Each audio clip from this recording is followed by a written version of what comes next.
T'as déjà vu une hôtesse de l'air verser du café brûlant sur les genoux d'une ado noire en souriant, comme si elle faisait le ménage dans les passagers indésirables de première classe? Ouais, c'est arrivé, et ce qu'elle ne savait pas, ce qu'elle pouvait pas savoir, c'est que la gamine qu'elle venait d'humilier, c'était la fille du type qui possède la compagnie aérienne. Alors, installe-toi bien, parce que cette histoire, elle va te faire bouillir. Tout commence sur un vol Madrid-Montréal. Matin calme, cabine de première classe baignée dans une lumière douce, coupe de champagne qui teinte à gauche et à droite. Tout sentait la tranquillité bourgeoise, tu vois le genre. Et là, au siège de ça, une jeune fille, Noah Lemoine, 17 ans, pull Harvard, sneakers blanches propres, écouteurs dans les oreilles, regard posé sur le hublot, pas arrogante, pas bruyante, juste là, tranquille. Elle allait rejoindre son père, un entrepreneur tech basé à Montréal, pour lui faire une surprise avant sa conférence. Mais dès qu'elle a posé son sac à main sous le siège devant elle, elle a été remarquée. L'hôtesse de l'air, Florence Marceau, 52 ans, brushing impeccable, sourire figé à la colle, attitude «je décide qui mérite quoi», s'est approchée et d'une voix sucrée acide, elle a lâché «Mademoiselle, je crois que vous vous êtes trompée de section». Noah a retiré un écouteur, a levé les yeux, et avec une calme qui en disait long, elle a tendu sa carte d'embarquement. Siège 2A, c'est bien ici. Florence a pris le billet comme si elle analysait un faux billet de 500, a plissé les yeux et a soufflé.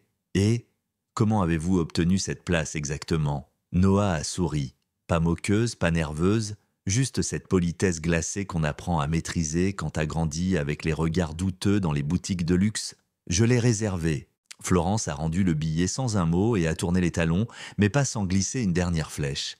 Faites-moi signe si vous avez besoin qu'on vous explique comment ça fonctionne ici. À 2 rangs de là, un vieux couple blanc, les Belle-Rose, avait tout vu. Madame Belle-Rose a haussé un sourcil, puis a regardé Noah avec un petit air compatissant. Le genre de regard qui dit « Je l'ai remarqué aussi ». Et le vol a continué comme ça. Florence en mode tapis rouge pour les passagers qu'elle reconnaissait, et froide comme le marbre avec Noah. Pas de menu, pas de mots, ignoré, jusqu'à ce qu'arrive le café. Pas un mot, pas une question. Florence passe à côté de Noah, se penche légèrement et verse, accidentellement, volontairement, toute une tasse de café bouillant sur ses cuisses. Pas de serviette, pas d'excuses, juste un murmure glacial. Peut-être que ça vous apprendra votre place. Silence absolu dans la cabine. Tous les regards se tournent. Noah ne bronche pas. Elle serre les dents, attrape son téléphone, tape 3 mots. Papa, c'est recommencer.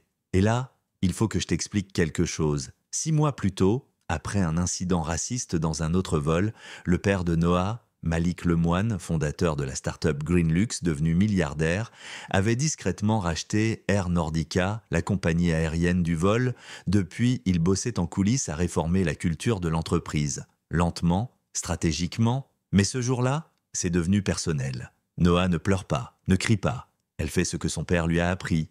Elle prend des photos de son pantalon trempé, note l'heure précise, enregistre les mots qu'on lui a dit. Le passager à côté d'elle, un cadre nommé Bilal Ramani, lui tend une carte de visite. J'ai vu toute la scène, c'était intentionnel. Si vous avez besoin de témoins, je suis là. À l'arrière, Florence rigole dans la cuisine avec une collègue, persuadée d'avoir remis les pendules à l'heure.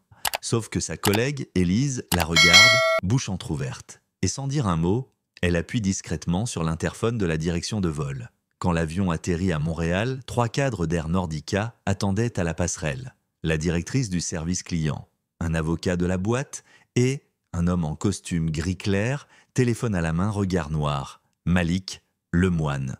Mais il ne dit rien, il laisse sa fille parler. Noah, trempé de café, toujours debout, voix posée, déroule toute l'histoire. Elle montre les preuves, lit les messages, fait écouter l'enregistrement. Et puis, Élise intervient. Elle confirme tout. Ce n'était pas un accident.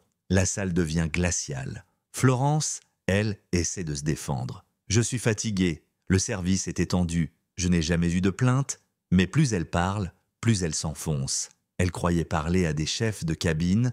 Elle parlait aux actionnaires. Le lendemain, Florence est suspendue. Mais l'histoire ne s'arrête pas là. Parce que Malik, lui, ne veut pas de simples sanctions. Il veut une réforme. Alors il convoque un conseil de direction. Noah est à ses côtés. Et elle prend la parole. Ce n'est pas juste une tasse de café. C'est une culture qui pense que certaines personnes n'ont pas leur place ici. On ne veut pas vos excuses, on veut vos changements. Et les changements arrivent. Nouveau programme de formation, équipe de diversité interne, création d'un comité d'observation avec passagers et employés, nomination de Noah comme membre consultatif junior. Mais le vrai twist, c'est ce qui se passe quelques semaines plus tard. Noah prend un autre vol. Cette fois, elle n'est plus en première, mais en classe affaires. Et elle voit une autre hôtesse, différente, plus jeune, harceler discrètement un passager sud-asiatique sur son surclassement. Rien de violent, mais la même suspicion. Noah appuie sur le bouton « Calme » et dit au chef de cabine ce qu'elle a vu. Et cette fois, le chef de cabine intervient, s'excuse au passager et remercie Noah pour son signalement. Le système commence à changer. Mais Florence, elle est devenue un symbole. Son nom circule en ligne, son visage aussi. Offre d'emploi annulée, son entourage prend ses distances. Elle suit désormais des cours du soir sur la justice sociale. Elle dit qu'elle a changé. Un jour, par hasard, Noah la recroise. Dans une bibliothèque municipale, Florence l'aborde, tête baissée. « J'ai compris. C'est pas juste vous que j'ai humilié. C'est tout un système que j'ai nourri sans m'en rendre compte. » Noah ne sourit pas. Elle écoute et elle répond « Alors, faites mieux. C'est tout ce qu'on demande. » Et le soir même, chez les Lemoine, à la table familiale, Noah raconte la rencontre. Malik lève un sourcil. « Tu penses qu'elle a vraiment changé ?» Elle hausse les épaules. « Je sais pas. Mais maintenant, elle sait qu'on regarde et que ça peut lui coûter cher. » Et toi, t'en penses quoi? Est-ce que Florence méritait de tout perdre? Ou est-ce que c'était trop? Est-ce que les entreprises doivent aller aussi loin ou c'est juste de la com? Dis-nous ce que t'en penses. Est-ce que la justice, c'est punir ou transformer? Like si tu crois que certaines limites doivent être défendues, abonne-toi si t'en veux d'autres comme celle-ci. Et surtout, partage ton avis dans les commentaires. Parce qu'au fond, la vraie question, c'est pas ce qu'elle a fait, c'est qu'est-ce qu'on fait, nous, quand on est témoin?